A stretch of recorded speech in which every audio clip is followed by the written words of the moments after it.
I recognize that. That is my old friend, fear. Come here, you. Let me just push you away. And you make a decision on a daily basis, not today. Yeah. And that's how you build resilience, is that every day taking a look at what behaviors look like that are keeping me stuck and choosing them one day at a time to choose something different. Yeah. Welcome to another episode of Relentlessly Resilient, presented by Minky Couture, a weekly podcast where people share real-life experiences and the tools they've developed to move forward and live their best lives. I'm Jenny Taylor. And I'm Michelle Scharf. Oh, it's fall, you all. Here comes all the pumpkin spice and time to cuddle. Yes, snuggle up. Go grab your Minky Couture blanket. They are the premium in luxury, softness, and just good feelings. There's nothing better than snuggling up on a warm fall night with your Minky blanket and maybe a hot cup of cocoa or tea or Pumpkin whatever. something. Come on, Michelle. I'm not a pumpkin spice girl. I'm not I that don't like white. hot drinks of any kind, but I can know that it's the time of year to embrace that. So there we go. Yeah.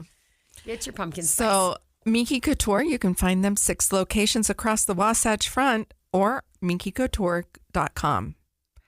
Go get yourself a Minky blanket today. They're amazing. Well, today we have on our show Mary Crafts. And Mary Crafts she's famous and known in Utah for a lot of different things. One being her amazing business, Culinary Crafts, which she created from actually a need of necessity is what I learned from this book. And out of a place of fear, which was interesting to learn from. And we're going to talk to her today. She was in, a couple years ago when we were in, actually our first year when we started this podcast. So 4 years ago now. Oh my goodness. Very beginnings. Yeah. Very beginning when we couldn't meet in studio. But today we have Mary in studio with us and we are so grateful to have you here.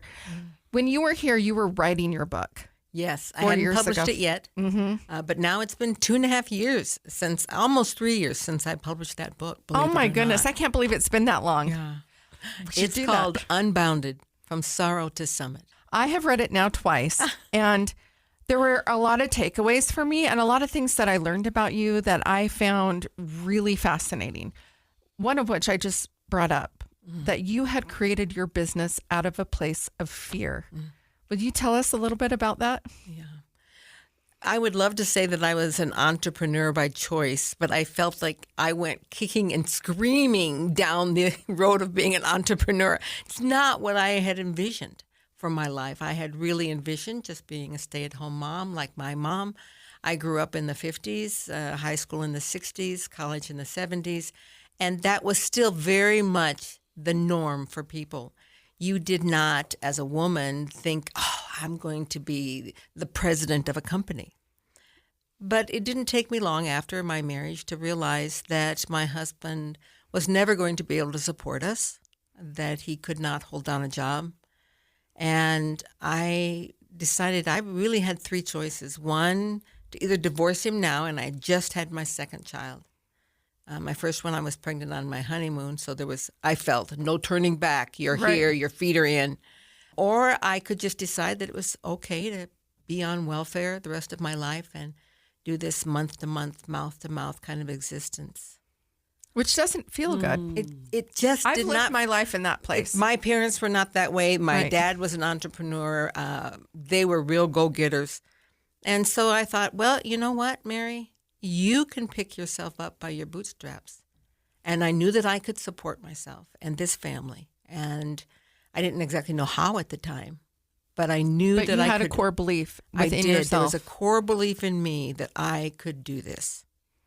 And so I put my little baby boys in a wagon and pulled them around the neighborhood selling cookies and bread door to door. And my neighbors were so supportive because most of them knew I was Relief Society president at the time. They knew the kind of marriage that I had and that it just was not a good situation. So they just bought whatever they could. It was like I'd come around every week. Oh, yeah, I'll have 2 loaves of bread. I'll have this and that. And from that little wagon, I began to hold what I called my Tupperware parties, which is where I would have people come in I would go to their homes. We would have little parties. I would talk to the women about what I could do to help them and support them be, a little bit more free time. I could do your birthday parties for you. I could make your birthday cakes. I could bring in Sunday dinner for you. I could, if you were going to have a little party at your home, I didn't want to do anything too big, but just a little party that I could come in and cook for you and clean up for you. So it would be like you never had a party. Wouldn't that be lovely? And if you hosted another party, it's kind of like Tupperware. If you hosted another party, then you got a special gift and you got a free meal. And so I had a lot of people wanting to host parties. I started just with my neighborhood, and the next thing I knew, the people who lived up on the mountain, on the side of the mountain, on the East Bench, wanted to have parties. And next thing I know, I have this little business that's growing. And I think the piece that stayed with me always was the true core belief that I could do this. And not only that I could do it, but that it was written in the stars, so to speak, that there was a bigger something supporting me. So many women don't have that piece. And so that's why in the end, after all was said and done, I had grown this huge business, retired, that I decided I wanted to write my book, because I do believe that there is a way and a path. Because excuses are the hallmark of victimville. Right. And that decision to finally make, I'm going to move out, is the decision to finally stop making excuses for where you are in your life. I love that.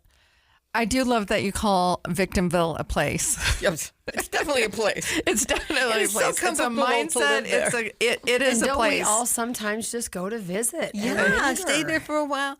It's when you want to stay there, that's when I get really concerned. Right. And that you don't recognize that that's you're where you living are. there. Yeah. Yeah. That's a hard one for me, being the type of personality I am. I struggle when I have people that are coming to me a lot and they're just staying in that mindset. I'm like, I can't do this with you. Yeah. You got to get out of there, or you can't, it's a no. Right? It's because it's a dangerous place. It is a dangerous place because, one, It loves company. you believe you have no control, that That's you what it are is. knocked It's to the and excuse fro. out of hand. Yeah. And that is the scariest piece for any person who lives in Victimville. The great news about stepping into control and realizing that you are 100% in charge of where you are, that's the great news. If I'm in charge of where I am, then I can change it. Yeah. If I'm not in charge, there's no hope. You can't change it. You're the victim. For me. Yeah, for me. This is where I am. But the moment you take control, you can change it. And I love that concept. If you don't like this, let's move over here. Yeah. If you don't like this one, it doesn't start with the big picture. It starts with one little thing. If I don't like this piece, like, for example, I don't like how I start my mornings. My morning does not empower me. My morning does not send me off to a new adventure.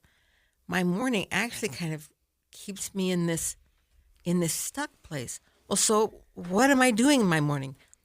Do I turn to social media at first? That's a big one. Am I looking? Everybody am should I lock doing up the their comparing phones. thing? You know, I have people say to me all the time, Mary, at 71, you are the most photogenic woman that I know. I'm like, well, duh, I don't post the bad ones. Do you know what I mean? Don't be ridiculous. It's not that I'm photogenic. I take 100 pictures and then you there's post one you like. That's right. That's right. So do you start with social media? Do you start with the news?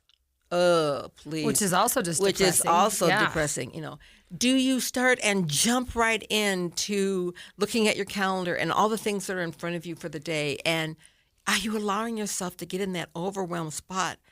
It doesn't take long. You can find yourself where you start. I'm going to start the morning different. But if you actually do not, about 60 seconds, and then you're back where you always have been. But when I get out of bed in the morning, I sit up. Now I have to think just a minute before I put my feet on the ground because I'm a little older. So I sit there for just a minute, and I say to myself, I am so excited to bring the most that I can bring to this day. I breathe that in, put my feet on the ground and stand up and go and start my day. But there were many years that wasn't the case. Another day, another dollar, another day of dealing with my family situation, with my husband, with having to work, not having a choice in working. I'm such a victim. I regret this. Blah, blah. Those scenarios, that self-talk stuff will defeat you from the get-go. It does. It just weighs you down. So let's change it. Yeah. Let's change the self-talk. I feel like today in our social media world, it's so easy to get on. There's a million life coaches on. I'm a life coach. I'm not dissing on life coaches, but you get on and there's these little quips, and even people that I really respect. Matthew McConaughey has a whole clip that's been popular for a while where he talks, happiness is the goal. Happiness, happiness, happiness. And I'm like, that doesn't actually resonate for me at all. But if you can find peace and contentment, that's a nice place. All of these other emotions, happiness, anger, sadness, fear, anxiety, elation, joy, even peace, those things come and go in our lives, right? And they come and go in moments because they're emotions. So they come through us. They leave, they come, they go. It's just part of our experience. But if you can find a centering and a contentment, what a powerful place to be. And I'm going to say it took me a lot of years to get here. And I would have to credit my husband's death for being able to teach me it. To be present in my life, to just be in the moment, to not have the anxiety of the future or the worry of the past. And that is hard. I'll admit. It's an art, sometimes too. But it is what you were just talking about, which is taking the small steps, right? Mm-hmm. What am I doing? I gave up news a long time ago. People say, well, how do you stay up on current events? Well, NPR does a 5-minute podcast in the morning. I don't listen to it every morning, but occasionally I will. Which is totally different than just the rhetoric and the talking. Yes. Going on if and I on. see something Give coming me some facts and figures. Right. If I see something coming through my social media feeds and I realize something big happened in the world, like it took me a day to tune into the Georgia shooting just recently. You can go on and say, what happened in Georgia today? Yeah. You don't have to hear all of the bad stuff. Or it's listen too much to it all for day us. long because it just repeats itself. Yeah, and I don't need to carry that, right? You don't. Did it make a difference? No, it if doesn't you didn't make a know for difference. 24 hours? Right. It doesn't make any difference. Was it a direct connection to you? Mm-mm. I just don't think that it matters so much if we know in the first 2 hours, or is that something you have to have for yourself so you can tell everybody, hey, did you see what this happened? Hey, this and that. My husband, and I'm not going to talk about it anyway. He goes, did you see? I'm like, no. So thank you for sharing that with me. I don't have to be the first. Yeah, I don't care about that stuff, right? And in our day-to-day lives, in the big picture of our day-to-day lives, it actually has a very little weight or bearing. Yeah. I don't mean to be dismissive of those lives that were lost or to discount that in any way. But for me, I can't do anything about it. So I had to ask my daughter to stop sending me information on the Israel-Gaza conflict because I couldn't bear it anymore. I see all of the pain on both sides and I have no solutions for it. I cannot carry this. I can't carry it. And there's nothing that I can do about it. So I think that that's a really powerful thing that you say is like, how do you start your day? And people don't realize it is the small things. If you're always turning on the television and listening to the download of horrible things that are happening in the world, it's a lot to carry and to start the day. You'll find the weight of that experience and carry it with you rather than spending the time on doing what you do, which is to what? Set my sights on who I am going to be today. Now, I believe that who I am is probably already long since set, but what piece of me am I going to be about today? Mm-hmm. Am I going to be about this, or am I going to be about this? And, I think Matthew McConaughey has great, value, and he's so fun to look at. So, you just, and he's so great to listen to. Speak to me, baby. I love that. Green Lights. I've listened to it 4 times. Are you kidding me? For me, happiness is not the end goal. Right. I think we all have vision. And it gives us value to spend time in really understanding what our personal visions are. It gives us value to spend time in our mission, how we're going to accomplish that, and to really be able to write that down. Our vision and our mission statements, for me, give me a parameter, a platform, a boundary that I focus on of what I'm about. And if someone says, hey, will you come do this? Now it's like instant. I can filter that through the vision and the mission and say, does that lift me there? Happiness is one of those emotions that we love to feel. But truly, would you be feeling the same happiness today that you would feel a year from now if every day that's all you wanted to feel was happiness? Oh, yeah, this is happiness. Bring it. Happiness, happiness.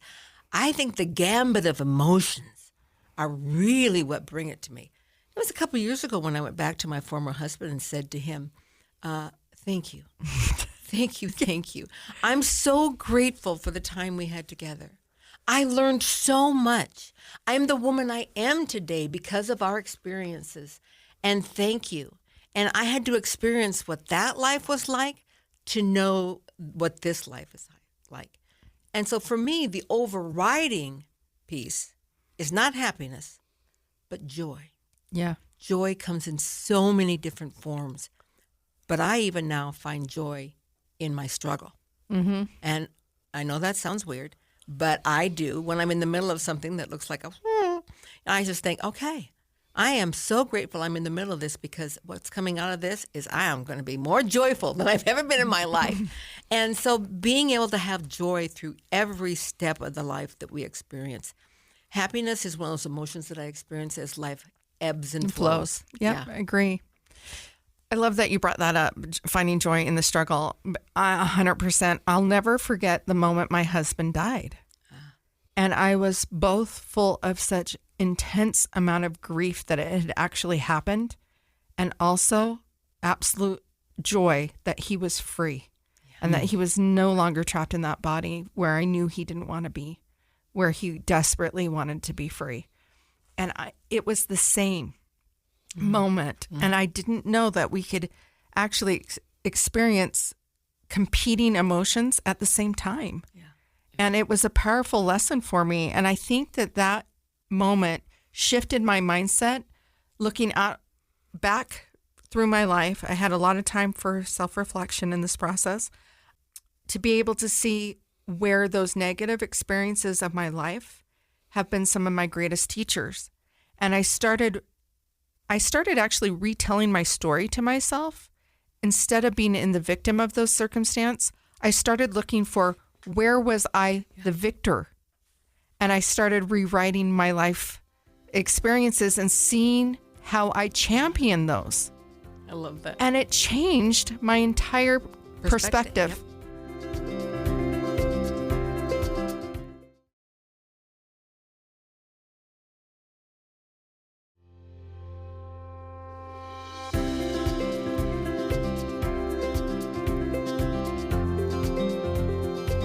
Everything changed for me. So I was reading this book and I'm like, I'm getting emotional. I met you and I immediately felt a connection. We met during COVID and I went, you were supporting restaurants and we were giving lots of money away to waiters at the time. And I remember you telling me about that. And I loved it. It was so inspiring and I love being a part of that. And I felt a connection to you as well as Kate Strong, who's a good friend of yours. And I just thought, these are two really powerful women. And I don't know your story, but there's some resonance, there's some connection. And reading this book, I was like, oh my gosh. That someone else felt the way I feel. Yes. That's the one thing I wanted to put in there more than anything else, Michelle, was the relatability, that I am just like anyone else. Maybe I'm older, so I've maybe learned a little bit more. But I'm been there in the trenches. I know what it's like to live life. And now I'm a little bit out of those trenches, but we're like alcoholics. We just still keep, oh, okay, well, that's, I feel like that again. I'm not going to that, but, I don't know anybody. I don't have any clothes to wear. But what? But then you're like, oh, wait a minute. I recognize that. That is my old friend, fear. Come here, you. Let me just push you away. And you make a decision on a daily basis, not today. Yeah. And that's how you build resilience, is that every day taking a look at what behaviors look like that are keeping me stuck and choosing them one day at a time to choose something different. Yeah. And it's about the consistency and not the perfection, which I also love that you brought up, because I know you're a type A woman. You've had to be you've had to be to create the business you were. And I've been in that lifestyle, and I've been in that push frame set. I haven't been for many years, but I recognized when you brought up perfectionism, it's not about being perfect. You weren't at the gym even if you went every single day, you didn't necessarily have 100% in the way that you thought it needed to look every day. Sometimes your 100% was 15 minutes a day. Sometimes it was the full hour. Sometimes it was weight training and strength training, or cardio and strength training. Some days it was just one. And I love that you put it into perspective. But what you said was it was the consistency of the effort. Yeah. And in the book, I do talk about that one saving piece for me was the little Post-it note that was on my mirror for 10 years, was simply, what would I do today if I were no longer afraid? When I saw that, I have some notes on my mirror as well. So I'm like, oh my goodness. Yeah. And so to be able to ask myself and get up every morning and look at that, what would I do today if I wasn't afraid? Let's see. And I would visualize my day. And I would think through my day, like, okay, well, today I have Chamber of Commerce after hours networking. Oh, I do hate those. You know, I just don't know why I just can't go. Most of the time I would go and I would just drive around the block. And like, I can't find a parking place. Sorry. I just go home. Mama, I tried. Yeah. You know, or if I did find a parking place, it was right there in front and it had all the room in the world. It wasn't going to bump my car or anything else. And so then I would like, okay, you've got to go in. I go in, but I wouldn't stay very long. I couldn't wait to leave because I didn't think I would know anyone. And I didn't know what they usually wore. I mean, because I had chef clothes. You know, my whole outfit was black and white. And, you know, I just thought, and I don't know anybody. I always deliver the food. I'm on the other side of the buffet table. I'm not on the power side. What if no one talks to me? What if I don't have anything to say? Or it's so hard. When I was reading the book, I'm reading these words. This is in your book. You know, people think like, you, Mary Crafts? Yes. I was like, I can't see that part of her. Yeah. I was shocked by that because I'm like, I haven't, in fact, when I was in politics, one of the things that some of the people I work with would say is like, the one thing about you is you don't have any fear. You're willing to ask any question and you're willing to, and that is true about me. But that's not entirely true that I didn't have fear, right? Mm-hmm. Because there were certain reasons why I was showing up in the first place that were driven by fear. Yep. That was my fear. My fear was, well, if you don't go in, then you're not going to have the contacts to create your business. Your business is not going to be as big or successful. And it's okay to start there, but you can't finish there because that is a fear-based motivation. I really like that. It's okay to start there because I think sometimes we feel like if I'm not there or I should have started before, something that we know where we want to be so well that we don't give ourselves permission to be where we are. Yeah. It's okay to start there. It's okay to start there. Acknowledge it, stop denying it, accept it, and get out of there.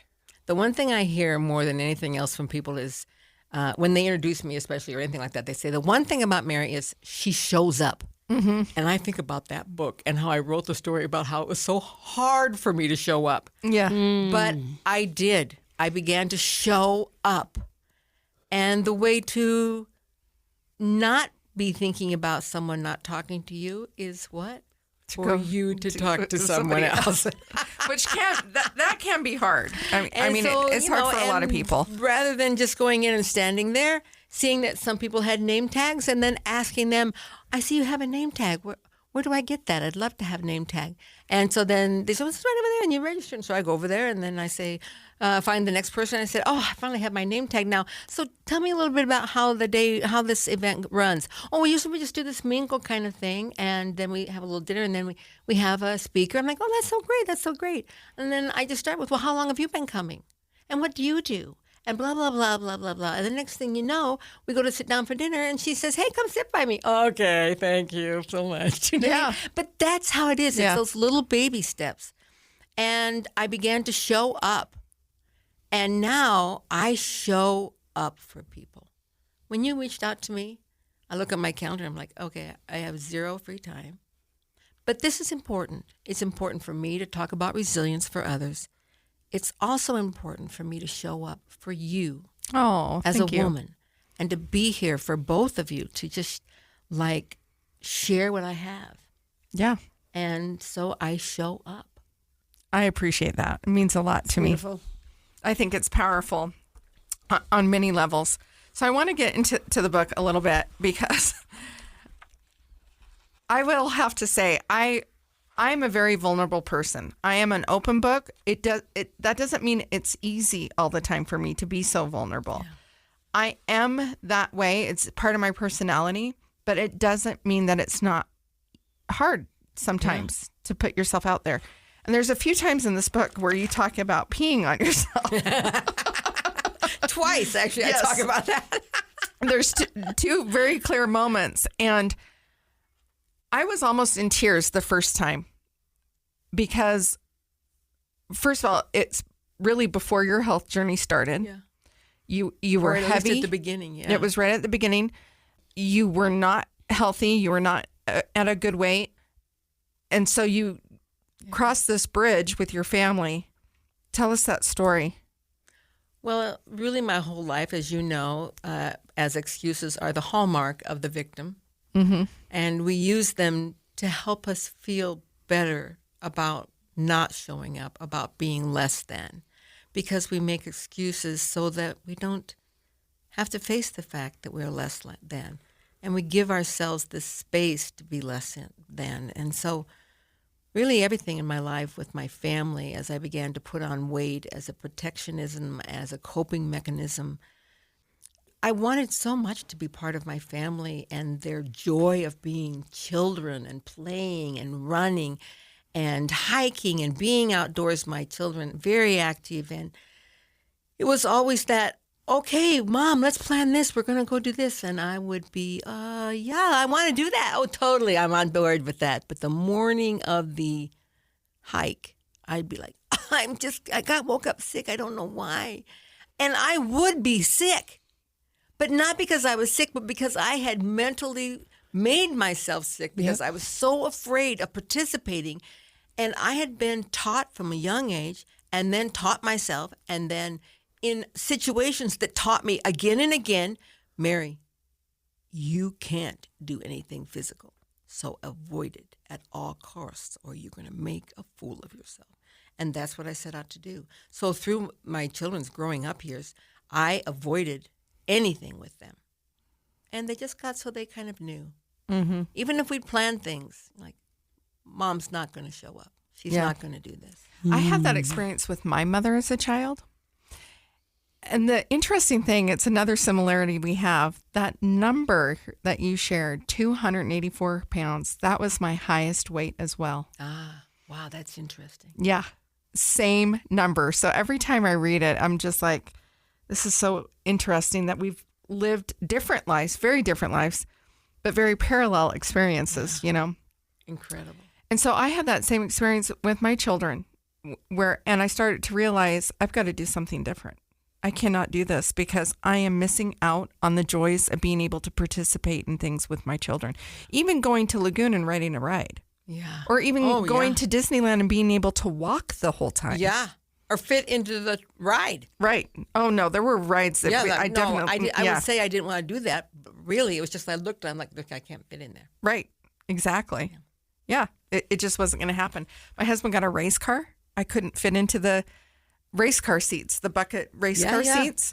And I was just like, this has got to end. I have got to do something different. So very different journey and paths that we've been on, but very similar paths. And I think that it's outstanding.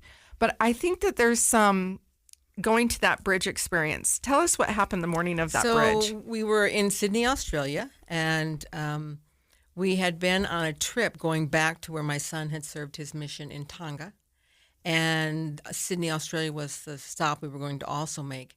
And we had very good friends there that we had worked with the International Olympic Committee during the Olympics.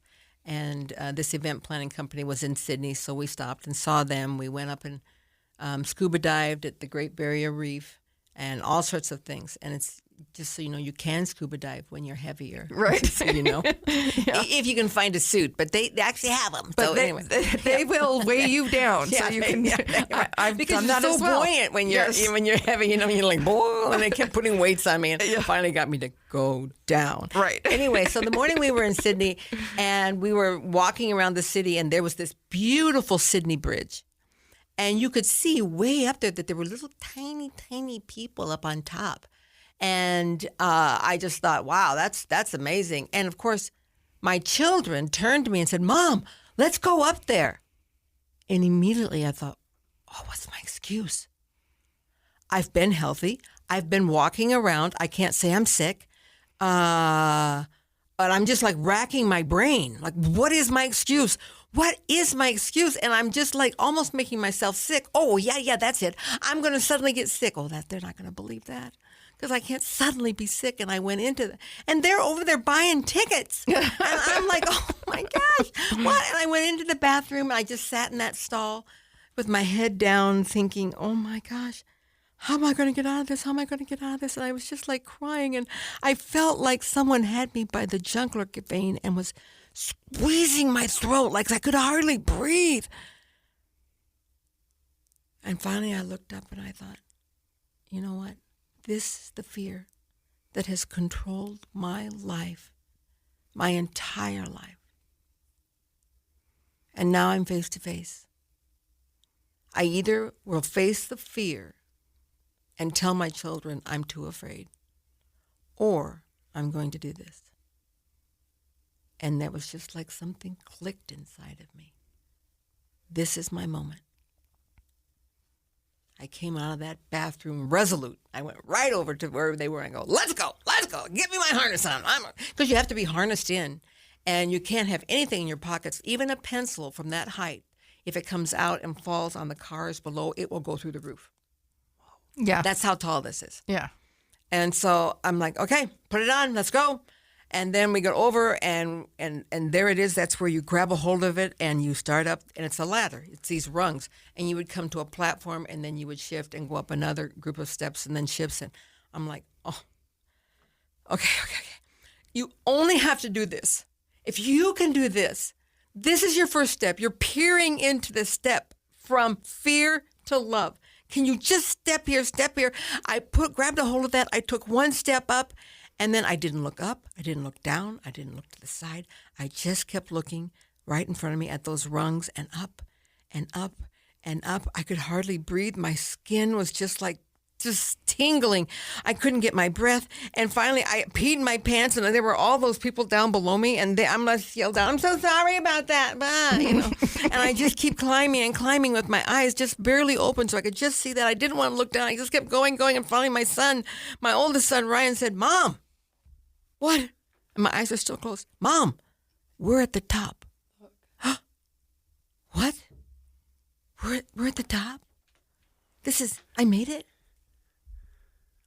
And that moment of realization for me that it was just putting one foot in front of the other, and going, and this time not stopping. You couldn't go back down. There were people behind you. You had to keep moving. And then I made it. I was just so overjoyed. This belief came inside of me that I still now, when I tell the story, as you can see, I close my eyes and I'm living it again. I'm right there on the bridge. And like, wow, that's a baby step. If I can just make that step one more time, and then one more time, and that, my friend, is how resilience is built. Yep, absolutely.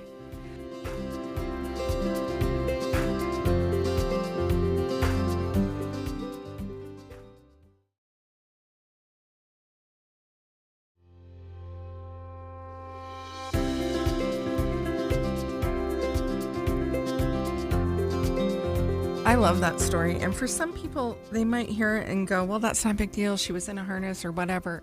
It doesn't You matter. You're have no idea. I am terrified of heights.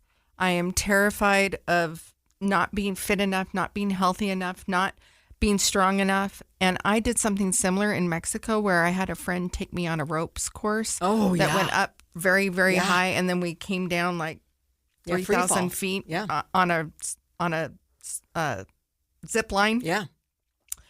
And I was terrified. And I don't even know why I did it. I don't think I really understood what we were doing when he got the tickets and said, we're going to go do the zip line. And I was scared because I thought it was a small zip line. And then when I realized it was this ropes course and I was having to see everything and I didn't want to disappoint him. Yeah. And when I would latch on that, the carabiner to the line, I started to realize I know how to keep myself safe. And what I've been afraid of my whole life has been not being able to keep myself safe. But when there is a safety line, I know how to keep myself safe and I need to trust myself. Yeah. And so for me, that experience was less about the shift from fear to love, but it was about the shifting from I can't trust myself to I know how to keep myself safe. I can protect myself. I can love myself. Michelle, it's the same.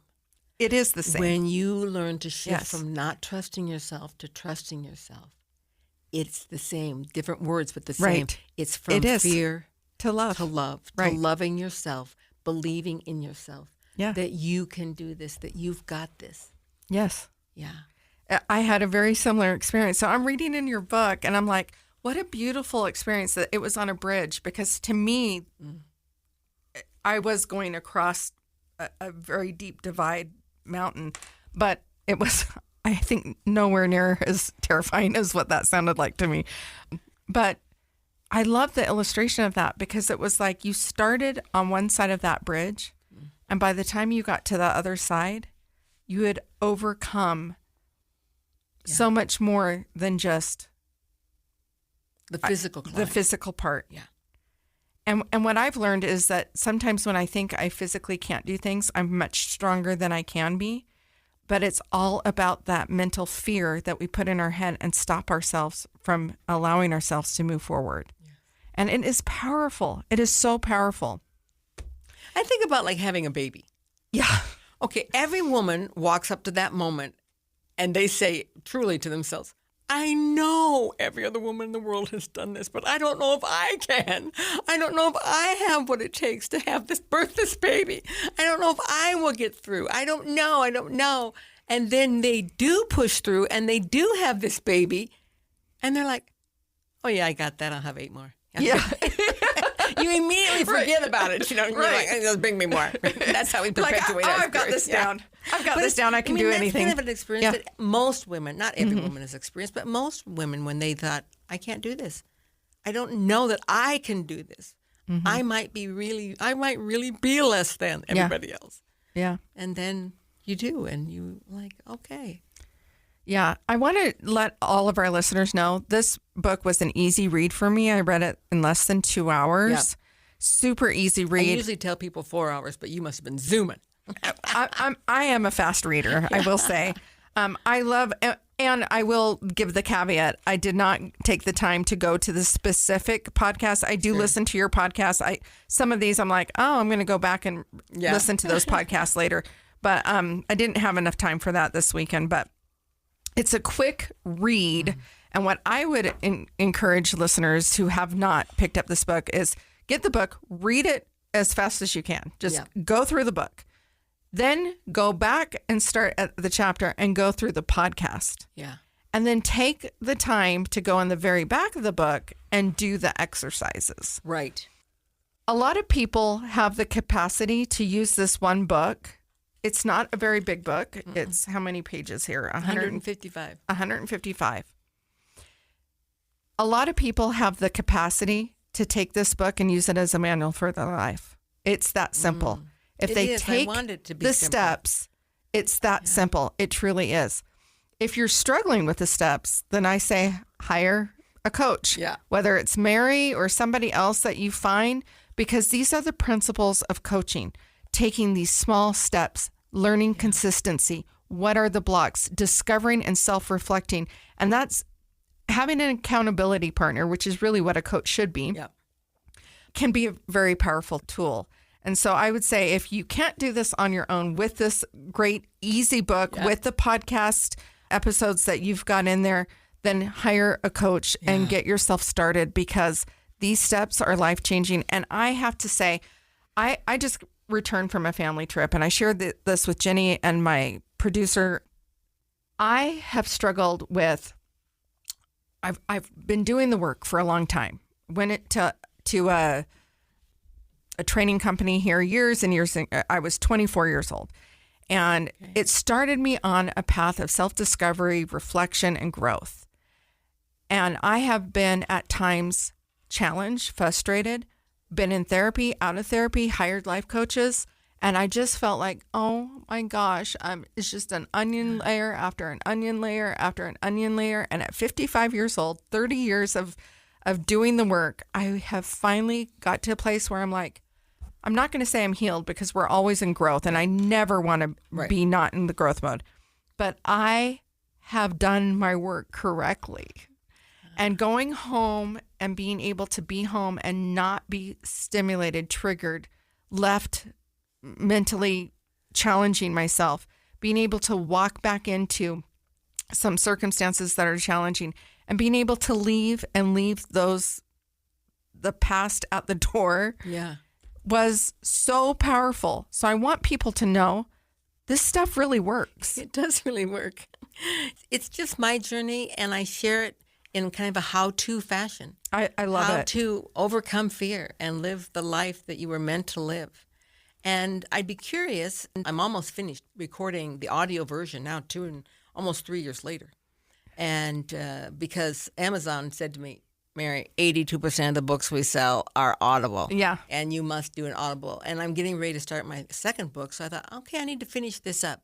So would you say you read more books, or do you listen to more books? I am not a good person to ask. I probably do more listening because I can fit more listening in, but I'm an avid reader. Yes. So I don't fit your mold. I went to a private school, and they taught me to speed read when I was young. And so sometimes listening to a book can be frustrating for me, because I'm like, just get to the point. Like, I want to hear the thing.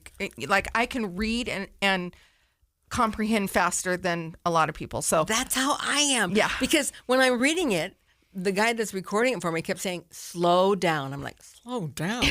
You can listen so much faster than you can read.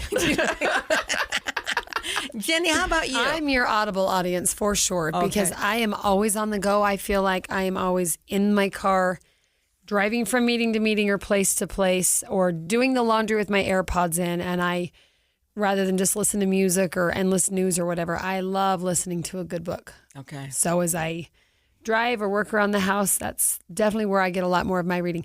My problem is I love to read before bed with a paper book, and I will just fall asleep right away. Just by the time I actually slow down enough to sit in that bed, if I pull out that paper, as much as I love that, I'm gone. So I'm your Audible audience for sure. I love the smell of paper. I love it in my I buy hand. books all the time. I have like a stack on my nightstand that I'm partway through all of them. Yeah. Never finish any of them. Yeah. I'm a tactile person. I love to read a book. I love to mark it up. I love to do all those things.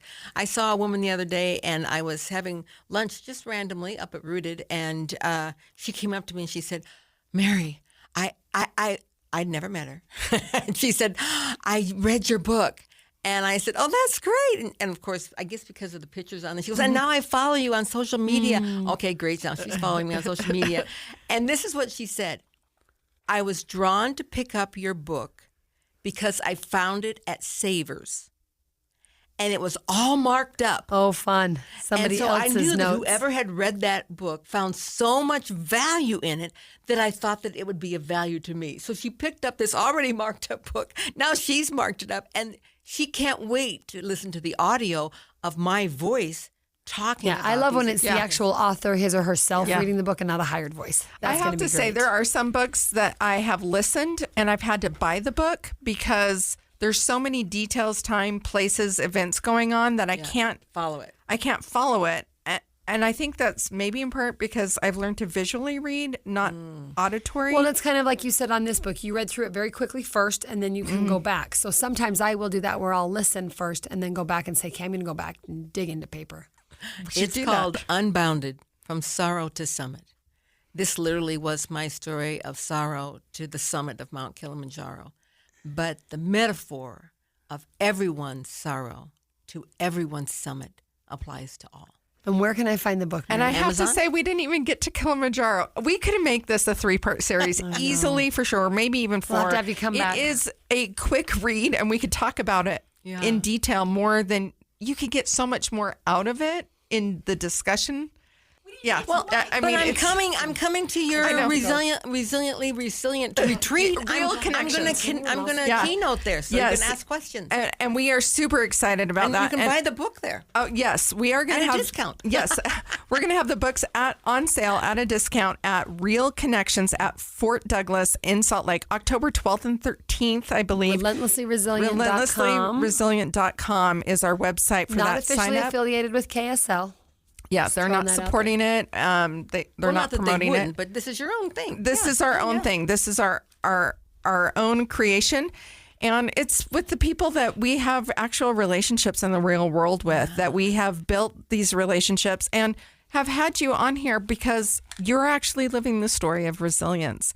And we really wanted to give to our audience and for those who are struggling out there, or maybe if they're not even struggling, but we want to hand them actual tools that they leave this weekend, the Real Connections weekend, they leave with a handbag of tools, real tools that they can apply in their life. And I'm super excited to be hosting it with Jenny. We're both doing different things along those lines. And you, of course, are going to be an amazing keynote speaker. I can't wait to meet all your listeners and your people. I'm just so excited. I know. It's We're super excited. Yeah. And to all our listeners, thanks for tuning in today. As always, we'd love to hear your story of resilience and your sorrow to summit. So if you have a story to share, please contact us on email at rrpodcast@ksl.com or on social media. You can find us on Facebook and Instagram, Relentlessly Resilient Podcast, with a little Calendly button where you can schedule a phone call with Michelle to talk about what you might share. Big shout out to Minky Couture, our sponsor, and our amazing producer, Kellyanne Halverson. Amazing. Woo, woo, woo. And remember, whatever you do today, remember to be kind. You have no idea the struggles others are dealing with in their lives. Have a great day.